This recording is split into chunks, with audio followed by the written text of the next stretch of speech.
मेरे तो ऐश चल रहे हैं। आप बताइए आपकी कोडिंग की जर्नी कैसी चल रही है। जावास्क्रिप्ट में डेटा स्ट्रक्चर को इंप्लीमेंट करने के इस सीरीज में हम लोग आज देखने वाले हैं हीप डेटा स्ट्रक्चर को। आपने नाम सुना होगा हीप के बारे में, तो पहले मैं हीप के बारे में आपको बता देता हूँ कि डेटा स्ट्रक्चर क्या है और उसके बाद फिर हम इसकी कोडिंग करेंगे, उसको समझाऊंगा। तो चलिए सबसे पहले कॉन्सेप्ट समझते हैं।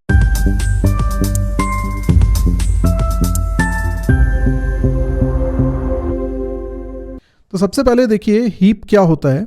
हीप एक डेटा स्ट्रक्चर है और ये एकमात्र ऐसा ट्री है, एकमात्र तो नहीं बोलूँगा लेकिन हाँ एक ऐसा ट्री है जिसको एरे से इम्प्लीमेंट किया जाता है। तो पहले तो समझें हीप क्या होता है। हीप समझने के लिए आपको याद होना चाहिए कंप्लीट बाइनरी ट्री और ऑलमोस्ट कंप्लीट बाइनरी ट्री क्या होता है। आप जानते हैं बाइनरी ट्री एक ऐसा ट्री होता है जिसमें किसी भी नोड की डिग्री मैक्सिमम 2 हो सकती है, यानी किसी भी नोड के 2 से ज़्यादा चाइल्ड नहीं हो सकते हैं। तो इसको हम बोलते हैं बाइनरी ट्री। अब ये बाइनरी ट्री ऐसा भी हो सकता है, लेकिन हम इसको देखें कि क्या बोलते हैं। इसको बोलते हैं लेवल। ये लेवल 0 कहलाता है, ये कहलाता है लेवल 1, ये कहलाता है लेवल 2। ठीक है, तो जैसे जैसे बाइनरी ट्री में हम नीचे उतरते जाते हैं लेवल बढ़ते जाते हैं और लेवल 0 से हम स्टार्टिंग करते हैं। तो लेवल 0 पे कितने नोड्स हो सकते हैं? एक ही नोड हो सकता है क्योंकि बाइनरी ट्री है। लेवल 1 पे कितने नोड्स हो सकते हैं? तो 2 ही नोड हो सकते हैं, इससे ज़्यादा नहीं हो सकते हैं। लेवल 2 पे कितने नोड्स हो सकते हैं? अभी 2 नोड यहाँ पर भी बना सकता हूँ मैं, तो टोटल मिला के 4 नोड्स बन सकते हैं। यानी लेवल n पे 2 पावर n नोड्स बन सकते हैं। जैसे लेवल 2 है तो 2 की पावर 2 हो गया 4, लेवल 3 पे जाएंगे तो 2 की पावर 3 हो जाएगा 8। तो इस तरीके से हम पता लगा सकते हैं किसी भी लेवल में कितने नंबर ऑफ नोड्स हो सकते हैं। अगली बात ये समझिए कि एक ऐसा बाइनरी ट्री जिसमें सारे लेवल्स कंप्लीटली फिल्ड हों उसको बोलते हैं कंप्लीट बाइनरी ट्री। अभी ये कंप्लीट बाइनरी ट्री नहीं है क्योंकि इसमें पहला ये जो लेवल 0 है ये फिल्ड है, लेवल 1 भी कंप्लीटली फिल्ड है, पर लेवल 2 कंप्लीटली फिल्ड नहीं है। इसमें 4 नोड्स हो सकते हैं और इसमें 2 ही नोड्स हैं। लेकिन फिर एक डेफिनेशन आती है ऑलमोस्ट कंप्लीट बाइनरी ट्री की। ऑलमोस्ट कंप्लीट बाइनरी ट्री क्या कहता है कि आपके सारे लेवल्स फिल्ड होने चाहिए बाइनरी ट्री में, लेकिन आखिरी वाला जो लेवल है हो सकता है वो पूरा भरा हुआ ना भी हो। अगर पूरा भरा हुआ नहीं है तो भी जितने नोड्स उसमें होंगे वो लेफ्ट साइड में होने चाहिए, लेफ्ट अलाइंड होने चाहिए, बीच में कोई गैप नहीं होना चाहिए। मतलब ऐसा नहीं होना चाहिए कि यहाँ कोई नोड नहीं है और यहाँ पर नोड है, ये पॉसिबल नहीं है। अगर यहाँ पर 4 नोड हो सकते हैं और अगर आप उनको लेफ्ट टू राइट गिनती करें 1 2 3 4, तो फिर लेफ्ट साइड से फिलिंग चालू होगी, तो बीच में गैप नहीं आएगा। 1 2 3 4 ऐसे ही फिलिंग होनी चाहिए। तो ये ऑलमोस्ट कंप्लीट बाइनरी ट्री है। पर क्या इस ट्री को आप ऑलमोस्ट कंप्लीट बाइनरी ट्री बोलेंगे? नहीं बोलेंगे, क्योंकि इसमें ये लेवल कंप्लीटली फिल्ड नहीं है, ये भी फिल्ड नहीं है और ये फिल्ड नहीं है, और अगर ये लास्ट लेवल भी है तो लेफ्ट अलाइन नहीं है। तो ये होता है ऑलमोस्ट कंप्लीट बाइनरी ट्री। अब हम बात करते हैं हीप डेटा स्ट्रक्चर की। हीप डेटा स्ट्रक्चर बेसिकली एक बाइनरी ट्री है जो कि 2 शर्तों को सेटिस्फाई करता है। पहले तो मैं बता दूं कि हीप 2 तरीके के होते हैं। एक होता है मिन हीप जिसको हम इंप्लीमेंट करने वाले हैं, और दूसरा होता है मैक्स हीप। बहुत मामूली सा अंतर है, आप दोनों एक बना दूंगा तो दोनों बना सकते हैं आप। तो जो मिन हीप होता है उसमें क्या होता है, किसी भी नोड में जो वैल्यू रखी है वो अपने दोनों चिल्ड्रन से छोटी होती है। अगर मैं इसको नाम दे देता हूं n0, इसको नाम दे देता हूं n1 और इसको नाम दे देता हूं n2, तो n0 छोटा होगा किससे? छोटा या बराबर हो सकता है किससे? n1 से। n0 छोटा या बराबर हो सकता है n2 से। अगर हर नोड को देखेंगे तो ये प्रॉपर्टी सेटिस्फाई होनी चाहिए। पूरे ट्री में हर नोड इस प्रॉपर्टी को सेटिस्फाई करना चाहिए कि वो अपने चिल्ड्रन से छोटा होगा। अगर ऐसा है तो दिस इज कॉल्ड मिन हीप। ऐसा हीप, ऐसा बाइनरी ट्री जिसमें सभी नोड्स इस प्रॉपर्टी को सेटिस्फाई करते हैं कि वो अपने चिल्ड्रन से छोटे या बराबर हैं, तो उसे मिन हीप बोलते हैं। तो मैक्स हीप क्या हो जाएगा? मैक्स हीप सिंपल इसका उल्टा बोल दीजिए आप कि हर नोड अपने दोनों चिल्ड्रन से बड़ा या बराबर है तो उसे मैक्स हीप बोलेंगे। तो ये मिन हीप मैक्स हीप हुआ। लेकिन ये जो हीप होता है इसमें 2 कंडीशन है। एक तो ये मिन हीप मैक्स हीप, इसमें से कोई एक आप इंप्लीमेंट कर रहे हो अभी, जैसे आप मिन हीप इंप्लीमेंट कर रहे हो, तो एक तो हर नोड अपने चिल्ड्रन से छोटा होगा या बराबर होगा, ये प्रॉपर्टी सेटिस्फाई होनी चाहिए। और दूसरी प्रॉपर्टी है कि वो ऑलमोस्ट कंप्लीट बाइनरी ट्री होना चाहिए। ऑलमोस्ट कंप्लीट बाइनरी ट्री अभी मैंने आपको बता दिया ऐसा होना चाहिए। तो अब हम लोग क्या करते हैं, एक हीप बनाते हैं, उससे और समझ में आएगा। जैसे मैं आपको कुछ वैल्यूज़ देता हूँ और आपको उन वैल्यूज़ से एक हीप क्रिएट करना है। मैं कोई भी रैंडम वैल्यूज़ दे रहा हूँ, जैसे मैंने दे दिया 50, 42, 17, 60, 90, 37 और क्या ले लूँ, 70 ले लेता हूँ। ठीक है, इस तरीके से मैंने कुछ नंबर ऑफ वैल्यूज़ ले लिए। अब मुझे इसे हीप में रखना है, तो एक एक करके मैं वैल्यू रखूँगा। सबसे पहले मैंने 50 को रखा, तो 50 यहाँ पर आ गया, अभी अकेला है, रूट नोड पे रहेगा। लेकिन फिर जैसे ही 42 आएगा और मैं बना रहा हूँ मिन हीप, तो 42 को मैं कहाँ रखूँगा। अब देखिए, इस ट्री में हम लेवल वाइज फिलिंग करेंगे सो दैट कि वो ऑलमोस्ट कंप्लीट बाइनरी ट्री बना रहे। तो मैं इधर पे अगर रखता हूँ, क्योंकि लेवल 0 पूरा फिल्ड है, लेवल 1 एक भी नोड नहीं है, तो उसमें लेफ्ट साइड में ही इंसर्शन होगा। तो यहाँ पर मैंने 42 को रख दिया। लेकिन इसको इंसर्ट करने के बाद मुझे ये चेक करना है कि क्या ये हीप है, क्योंकि हीप की दो शर्तें हैं। अभी ऑलमोस्ट कंप्लीट बाइनरी ट्री तो है, लेकिन क्या ये मिन हीप है, क्या एक नोड के जो वैल्यू है वो अपने दोनों चिल्ड्रन से या जितने भी चिल्ड्रन हैं उससे छोटी या बराबर है। तो नहीं, ऐसा नहीं है, ये तो बड़ी है। तो फिर इन दोनों को स्वैप कर दो। स्वैप कर दोगे तो इससे क्या हो जाएगा, 42 ऊपर आ जाएगा और 50 नीचे चला जाएगा। अब अगली वैल्यू को इंसर्ट करते हैं, दैट इज 17। तो ऑलमोस्ट कंप्लीट बाइनरी ट्री बना रहना चाहिए, तो 17 कहाँ आएगा, इस जगह पर। लेवल वाइज फिलिंग हो रही है। अब यहाँ पर भी फिर से हम देखेंगे तो एडजस्टमेंट करेंगे, इसको बोलते हैं बबल अप करना। तो ये जो 17 है ये अपने पेरेंट से कंपेयर होगा, और पेरेंट से कंपेयर होगा तो क्या होगा, 42 के साथ स्वैप हो जाएगा। तो क्या आ जाएगा रिजल्ट, 17 ऊपर चला जाएगा। स्वैप क्यों हो रहा है ये आपको समझ में आ रहा है, यहाँ पर 42, ठीक है, क्योंकि छोटी वैल्यू ऊपर रहनी चाहिए। अब इसके बाद अगली वैल्यू हम इसमें इंसर्ट कर रहे हैं, दैट इज 60। तो 60 कहाँ जाएगा, अब लेवल 0 लेवल 1 पूरी तरीके से भरे हुए हैं, तो लेवल 2 पे जाएंगे हम। और लेवल 2 पे लेफ्ट साइड पे हम लोग रख रहे हैं 60 को। और क्योंकि इसको बबल अप करने के लिए हम कोशिश कर रहे हैं, पर क्योंकि पेरेंट छोटा है इसलिए ये ऊपर स्वैप नहीं होगा। तो ये सब कुछ ठीक है। अब अगली वैल्यू हम रखते हैं 90 इधर पे आएगा। तो 90 को भी ऊपर करने की ज़रूरत नहीं है क्योंकि पेरेंट एलिमेंट छोटा है। फिर अगली वैल्यू है 37। तो 37 को ऊपर करने की ज़रूरत है क्योंकि वो 42 से छोटा है। तो इन दोनों को स्वैप करते हैं, तो ये रिज़ल्ट हो जाएगा 17। यहाँ पे आ गया 50, और ये तो हम डिस्टर्ब नहीं करेंगे, 60 जैसा है वैसे ही रहेगा, 90 भी जैसा है वैसे ही रहेगा। यहाँ पर लेकिन आ जाएगा 37 और यहाँ पर आ जाएगा 42। लेकिन सिर्फ इतना ही नहीं, 37 का कंपैरिजन 17 के साथ भी होगा, क्योंकि ये जो नई वैल्यू 37 इंसर्ट हुई थी, इस वैल्यू के कारण हम देखेंगे इसको बबल अप करने की। तो ये अपने पेरेंट से कंपेयर होगा, फिर उसके पेरेंट से कंपेयर होगा, ऐसा तब तक कंपेयर होता जाएगा जब तक ये छोटा मिलता जा रहा है। क्योंकि छोटा है तो इसको ऊपर होते जाना है, लेकिन अब 37 17 से छोटा नहीं है। अगर होता तो स्वैप होता, पर अभी यही रहेगा सेम। अभी 70 को इंसर्ट करना है, तो 70 कहाँ पर इंसर्ट होगा, ऑब्वियसली यहाँ इंसर्ट होगा, और यहाँ कोई दिक्कत नहीं है। तो अब आप देख सकते हो कि ये एक हीप बना हुआ है। अब हीप में अगली चीज़ जो हमें समझनी है वो ये है कि इसमें हम किसी भी नोड, मतलब एक तो देखिए ये ट्री मैं डायग्राम बना रहा हूँ, लेकिन ये स्टोर कैसे होता है, ये स्टोर एरे में होता है। तो चलिए एक एग्जांपल से हम ये भी बात समझ लेते हैं। मान लीजिए हमारे पास एक हीप है जिसमें वैल्यू रखी हुई है 70, कुछ भी वैल्यू देख सकता हूँ, या मैं छोटी वैल्यू ले लेता हूँ क्योंकि मुझे मिन हीप बनाना है। तो मैंने कर दिया 12, और यहाँ पर एक वैल्यू है 40, यहाँ पर एक वैल्यू रख लेते हैं 25, यहाँ पर एक वैल्यू रख लेता हूँ 50, यहाँ पे हो जाती है 60, और यहाँ पर मैंने वैल्यू रख ली है 30, और यहाँ पर वैल्यू रख लेता हूँ 35, देन यहाँ पर वैल्यू रख लेते हैं 70, यहाँ पर वैल्यू रख लेते हैं 65, इस तरीके से। तो ये अभी मेरा एक एग्जाम्पल के लिए हीप बना हुआ है। अब मैं क्या करता हूँ, इस चीज़ को, क्योंकि ऑलमोस्ट कंप्लीट बाइनरी ट्री, इसको मैं एरे में स्टोर कर सकता हूँ। यस, क्योंकि ये लेवल वाइज फिल हो रहा है। तो यहाँ पर वैल्यूज़ किस तरीके से स्टोर होंगी, सबसे पहले 12 स्टोर होगा लेवल वाइज, फिर 40 स्टोर होगा, देन 25 स्टोर होगा, 50 स्टोर होगा, 60 होगा, 30 होगा, 35 होगा, जगह कम पड़ेगी, 70 होगा, 70 के बाद 65 भी होगा। ठीक है, इस तरीके से ये वैल्यूज़ इसके अंदर स्टोर होंगी। तो ये एक ऐसा ट्री है जिसको हम एरे में स्टोर करते हैं, और ये इसके इंडेक्स हो गए 0 1 2 3 4 5 6 7 8, ये इसके इंडेक्स हो गए। अब आप देखिए कि ये तो एक हीप है, लेकिन इसमें मैं नई वैल्यू इंसर्ट भी कर सकता हूँ। मैं इसमें वैल्यू डिलीट भी कर सकता हूँ। तो मैं जो डेटा स्ट्रक्चर बनाने वाला हूँ, मुझे उसमें इंसर्ट करने का भी एक फंक्शन बनाना पड़ेगा, डिलीट करने का भी एक फंक्शन बनाना पड़ेगा। तो देखिए, हीप में कभी भी वैल्यू डिलीट की जाती है तो हमेशा रूट नोड को ही डिलीट किया जाता है, ऑलवेज।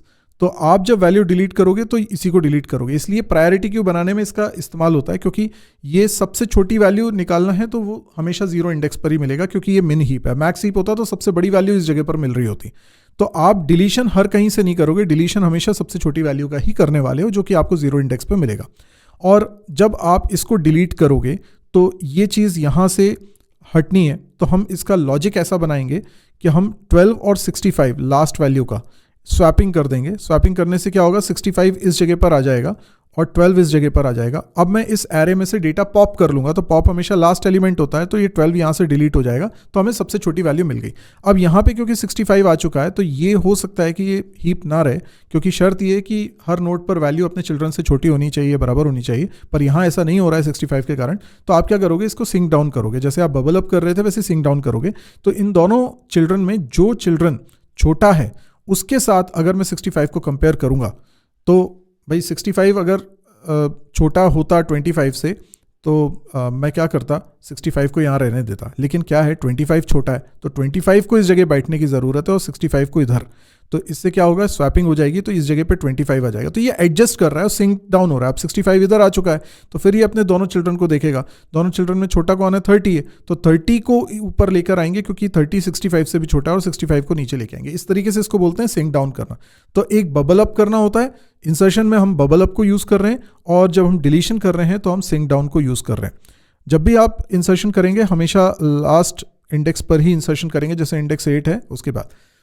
अब देखिए क्या है, इसको समझने के लिए कि इंडेक्सिंग का कॉन्सेप्ट हम कैसे निकालते हैं। तो यहाँ पर ये 0 है, ये 1 है। देखिए आप एरे बनाया हुआ है, और यहाँ पर भी मैं डायग्राम में लिख रहा हूँ, ये इसके इंडेक्सेस हैं 5 6 7 8। अब ये सोचिए कि अगर मुझे किसी भी नोड का इंडेक्स पता है, ठीक है, तो उसके क्या पेरेंट में निकाल सकता हूँ। जैसे मुझे अगर पता है इंडेक्स 5 है, तो किसी नोड का इंडेक्स 5 है, मतलब ये, तो इसका पेरेंट का इंडेक्स क्या है, 2। पर ये मैथमेटिकली आप कैसे निकालोगे, तो सिंपल सी बात है, 5 और 6 से आप 2 कैसे बना सकते हो। तो आप क्या करो, 5 में 1 माइनस करो और डिवाइडेड बाय 2 कर दो। यानी किसी भी नोड का इंडेक्स अगर इंडेक्स है तो उसमें -1 करके डिवाइडेड बाय 2 करो, उसके पेरेंट का इंडेक्स आ जाएगा। ये है फॉर्मूला। कितना सिंपल हो गया। यानी किसी भी पेरेंट का इंडेक्स अगर आपको निकालना है तो आप क्या करोगे, आप इंडेक्स में, नोड के इंडेक्स में -1 करके डिवाइडेड बाय 2 करोगे, और इसकी फ्लोर वैल्यू लोगे। फ्लोर वैल्यू लोगे, ठीक है।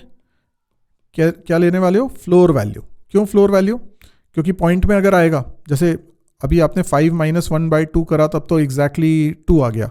लेकिन 6 - 1 बाई 2 करोगे तो 2.5 आएगा, तो 2.5 की फ्लोर वैल्यू लोगे तो 2 ही आएगा। तो 5 और 6 दोनों का ही पेरेंट क्या है, 2 है। अब इसी तरीके से अगर किसी नोड का इंडेक्स पता है, तो आप उसके चिल्ड्रन के लेफ्ट चाइल्ड और राइट चाइल्ड का इंडेक्स कैसे निकालोगे। तो लेफ्ट चाइल्ड का इंडेक्स, लेफ्ट इंडेक्स लिख देता हूँ मैं, इंडेक्स। और ये कैसे निकालोगे, तो जैसे अब 2 था, तो 2 से आप 5 और 6 कैसे बनाने वाले हो। तो आप इसमें अगर 2 का मल्टीप्लाई कर दो, 2 इंटू इंडेक्स और +1 कर दो, तो ये लेफ्ट चाइल्ड आ जाएगा। और अगर राइट चाइल्ड निकालना है, राइट चाइल्ड राइट इंडेक्स, तो ये कैसे निकालोगे, 2 टाइम्स ऑफ इंडेक्स +2, तो ये राइट चाइल्ड नोड का इंडेक्स आ जाएगा। बस हो गया।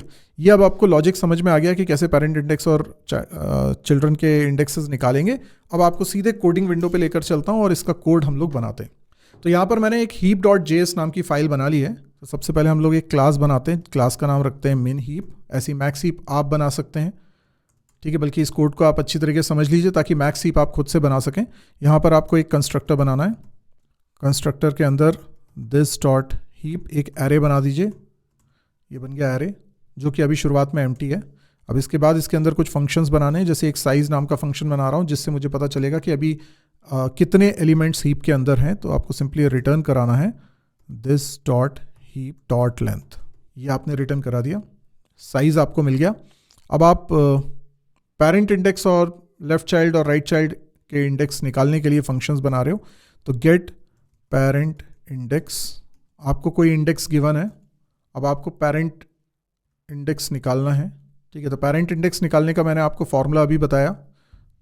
आप रिटर्न करिए, आपको मैथ लाइब्रेरी को यूज़ करना पड़ेगा, मैथ डॉट फ्लोर, और इसमें पास कर दीजिए इंडेक्स -1 डिवाइडेड बाय 2। जो भी रिजल्ट आएगा उसकी फ्लोर वैल्यू रिटर्न हो जाएगी। इसी तरीके से आप लेफ्ट चाइल्ड और राइट चाइल्ड के इंडेक्स निकालोगे, और आपको इंडेक्स गिवन है तो आप रिटर्न करोगे, यही अभी समझा था, गेट राइट चाइल्ड इंडेक्स पास किया हमने, और रिटर्न करवा रहे हैं 2 इंटू इंडेक्स प्लस 2। तो इस तरीके से आपको इंडेक्स मिल जाया करेंगे। अब आप स्वैप फंक्शन बनाते हो, क्योंकि आपको स्वैप कई बार करना पड़ेगा, तो मैंने 2 इंडेक्स लेने वाला हूं, तो आई और जे बोल देता हूं उनको। हीप क्योंकि बेसिकली तो एक एरे ही है, तो उसमें 2 एलिमेंट्स की जिसकी स्वैपिंग करने वाले उनके इंडेक्स बता दो और फिर आप स्वैपिंग कर लोगे। स्वैपिंग करने के लिए बहुत ईजी है, जावास्क्रिप्ट के अंदर आप लिख सकते हो दिस डॉट हीप आई, इसमें असाइन कर दे रहा हूँ। पाइथन और जावास्क्रिप्ट में आप देखते हो बहुत ही ईजी स्टेटमेंट है स्वैपिंग करने के लिए। वहीं पे C++, जावा जैसी लैंग्वेजेस में थोड़ा आपको अलग तरीके से करना पड़ता है। चलिए, अब हम लोग 2 और चीज़ें बनाने वाले हैं, बबल अप करने का कॉन्सेप्ट और सिंक डाउन करने का कॉन्सेप्ट। तो सबसे पहले हम बबल अप का देखते हैं। ठीक है, बबल अप में आपको कुछ तो इंडेक्स मिलेगा जिसको आपको बबल अप करना है। अब जब तक करेंट इंडेक्स 0 से बड़ा है ना, 0, क्योंकि 0 से छोटा तो हो ही नहीं सकता ना, फिर एरे से इंप्लीमेंट कर रहे हो तो सबसे छोटा इंडेक्स 0 ही है। पेरेंट इंडेक्स निकालने के लिए आपने अभी फंक्शन बना ही लिया है, गेट पेरेंट इंडेक्स, और इसमें करंट इंडेक्स पास कर दिया।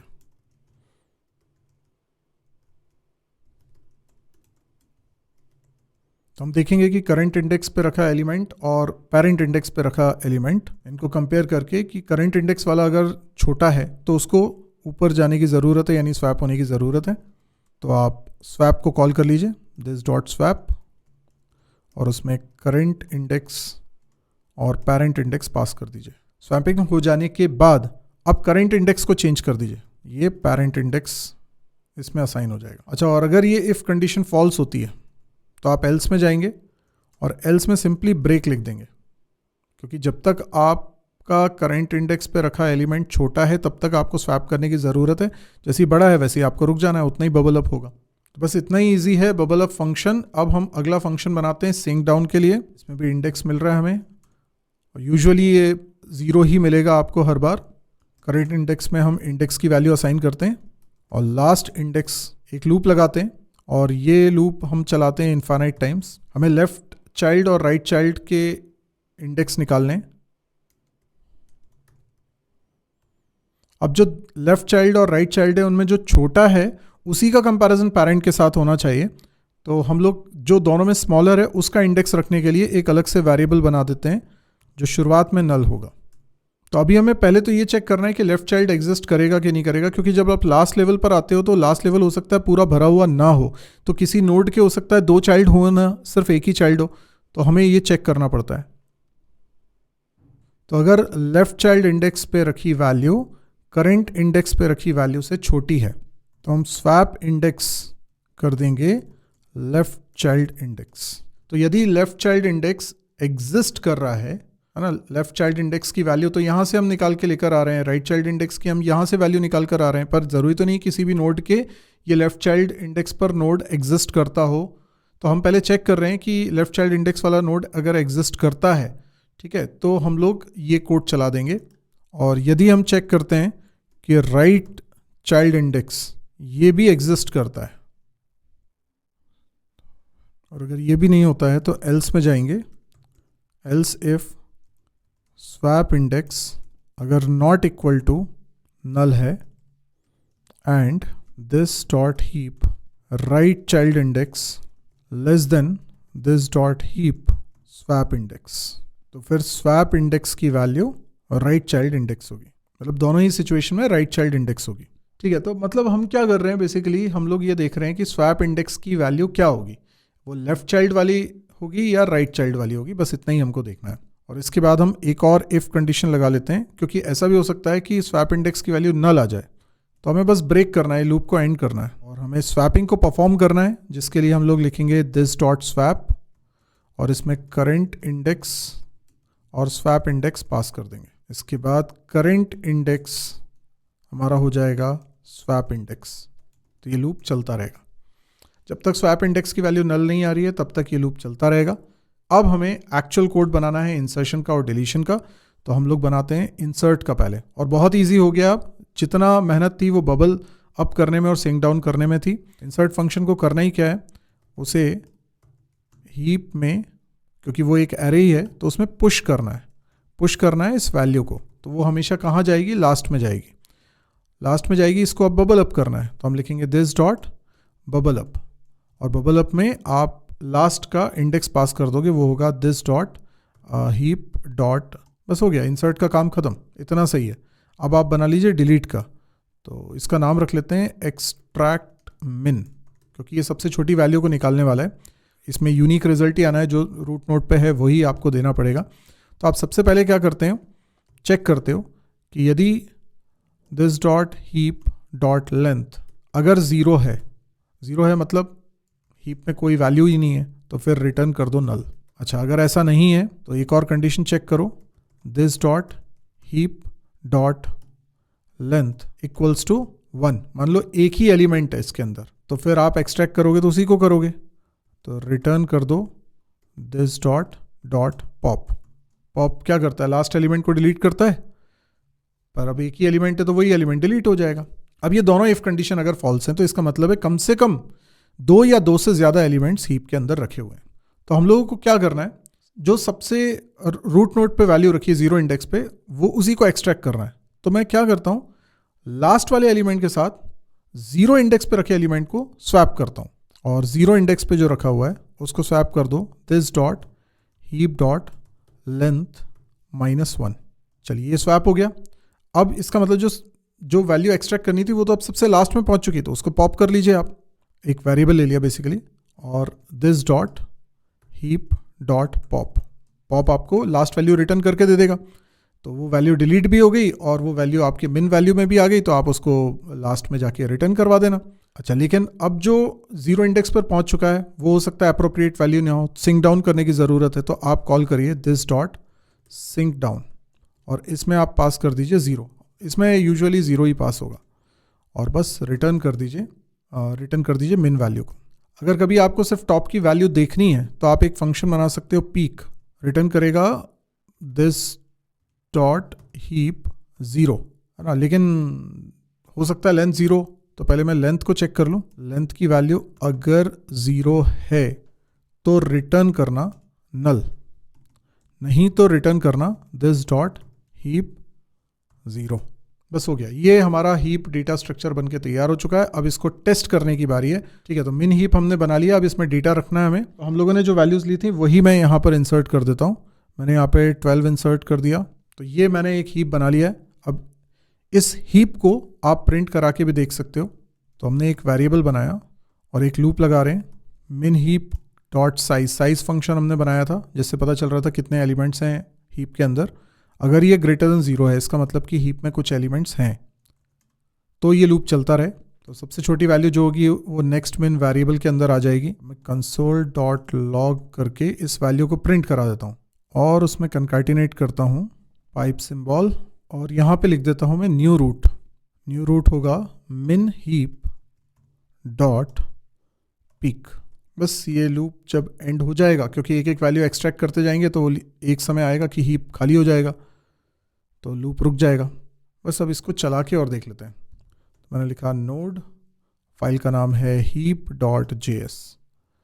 ओके, तो सबसे पहले वैल्यू एक्सट्रैक्ट कौन सी हुई है, सबसे छोटी वैल्यू, क्योंकि मिन हीप बनाया, सबसे छोटी वैल्यू सबसे पहले एक्सट्रैक्ट होगी, फिर 30 एक्सट्रैक्ट हुआ, फिर 35। ये देखिए, ये सॉर्टेड ऑर्डर में आ रहा है ना, ऐसा ही आना चाहिए, क्योंकि हीप में से जब वैल्यू आप एक्सट्रैक्ट करोगे तो वो सबसे छोटी वैल्यू आएगी। तो सबसे पहले एक्चुअल में आया है 12, तो 12 निकल जाने के बाद नया रूट बचा है 25, फिर निकली है वैल्यू 25 क्योंकि वो रूट था, फिर नया रूट बन गया है 30। तो इस तरीके से हम देख रहे हैं, लास्ट में ये 70 अकेला बचे था, उसको निकाल दिया, तो अब नया रूट कुछ नहीं है, नल है, तो इसलिए नल प्रिंट हो रहा है। तो बस ये बन गया हमारा कोड। इसको मैं शेयर कर देता हूँ। तो कहने का मतलब ये कि आप डिस्क्रिप्शन सेक्शन को चेक करिए वीडियो के, उसमें लिंक मैंने दिया हुआ है इस कोड को डाउनलोड करने का, तो आप अच्छे से इसको समझिए। कहीं दिक्कत जा रही है तो थोड़ा ड्राई रन करके उसको मैनुअली ट्रेस करके उसको समझने की कोशिश करिए, पर बहुत ब्यूटीफुल कॉन्सेप्ट है। ये हीप की मदद से हम प्रायोरिटी क्यू का कॉन्सेप्ट भी इंप्लीमेंट करते हैं, जो कि बहुत ही इंपॉर्टेंट कॉन्सेप्ट है, जिसके बारे में मैं आगे आपसे बात करूंगा। अगर आपको डेटा स्ट्रक्चर की ये सीरीज पसंद आ रही है और साथ में आप हर दिन कुछ नई चीज़ लर्न कर रहे हैं, तो आपको #100 days लर्निंग चैलेंज में पार्टिसिपेट करना है। इस टैग को आपको लगा के जो भी लर्निंग्स है उसको लिंक्डइन पे पोस्ट करना है। आप ये डेली करिए। यहाँ पे मैं डेली आपको कंटेंट प्रोवाइड कर रहा हूँ, आप इस कंटेंट को देखिए, कुछ नया सीखिए और उस नॉलेज को आप शेयर करिए लिंक्डइन पे, और मुझे भी आप वहाँ पे टैग कर सकते हैं। इसके अलावा अगर आपको इस चैनल पे वीडियोस पसंद आ रहे हैं तो लाइक शेयर करने के अलावा आप कमेंट देकर ज़रूर बताएं कि आपको कैसा लग रहा है। आपके कुछ सुझाव हैं तो वो भी आप मुझे बता सकते हैं। कोई टॉपिक आप कवर करवाना चाहते हैं तो वो भी आप मुझे कमेंट सेक्शन पे बता सकते हैं। तो चैनल को अगर सब्सक्राइब नहीं किया है तो सब्सक्राइब ज़रूर कर लीजिएगा और बेल आइकन को भी प्रेस कर लीजिएगा ताकि कोई भी नोटिफिकेशन आपसे मिस ना हो। आज के लिए इतना ही, नेक्स्ट लेसन में फिर मिलते हैं।